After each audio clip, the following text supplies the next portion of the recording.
Hello කොහොමද යාලට මං අද කොරියන් ස්ටයිල් එකට හනි බටර් චිකන් හදන්න යන්නේ.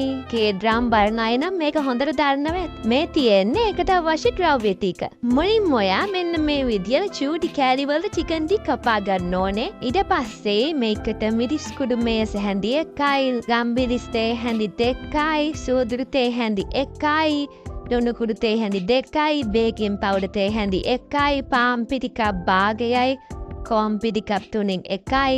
විනාකිරි මේ සැඳි එකකුයි බිත්තරයකුත් දාගන්න ඕනේ. ඊට පස්සේ මේ ටික හොඳට කලවම් කරගන්න. එතකොට ඇයි බේකින් පවුඩර් දාන්නේ මේකට? ඔයගොල්ලෝ සාමාන්‍යයෙන් චිකන් බැද්දාම ඉක්මනට පෙගෙනවා නේද? බේකින් පවුඩර් දැම්මම වෙන්නේ චිකන් එකේ ක්‍රිස්පි ගතිය වැඩි වෙනවා. දැන් මේක මෙන්න මෙහෙම හොඳට වහලා පැය භාගයක් ෆ්‍රිජ් එකේ සීසන් වෙන්න තියමු.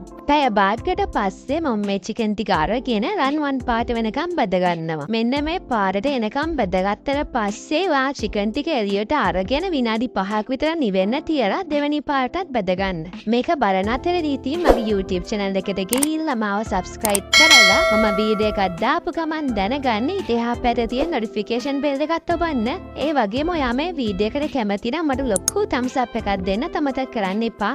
දැන් අපි honey butter sauce එක හදාගමු. ඔයා pan එකක් ලිපේ තියලා ඒකට butter ටික දාගෙන දුබුරු පාරේ වෙන දිය කරගන්න ඕනේ. ඊට පස්සේ අපි කපාගත්ත සුදුරුන් ටික දාගෙන ටික වෙලාවක් පැද ගන්නවා. ඒකට සීනි කප් 4න් එකක් දාලා ටිකක් කලවම් කරලා සොයා සෝස් තේ හැඳි 1යි ලුණු කුඩු තේ හැඳි 1යි දාලා ආයි කලවම් කරගන්නවා. මේ වෙලාවේදී මම green peas ටික ඇඩ් කරගන්නවා. ඒ ටික ටික වෙලාවක් කලවම් කරලා මීපනේ ටික එකතු කරගන්නවා. දැන් අපි ඉස්සෙල්ලා බැදගත්ත chicken ටික දාගමු. chicken ටිකත් හොඳට කලවම් කරගෙන තමයි තියෙන්නේ. අපි ඉතින් chicken හැමදාම ගොඩක් වෙලාවට එකම විදිහටනේ හදන්නේ. ඒ වුණාට මේ වගේ එක විදිහට වෙනස් ක්‍රමවලට හැදුවාම ගොඩක් රසයි. ඔයගොල්ලෝ මේක අනිවාර්යයෙන්ම try කරලා බලන්න. එහෙනම් ඉතින් තව රස කෑමකින් ඊළඟ වීඩියෝේ හම්බෙමු. bye.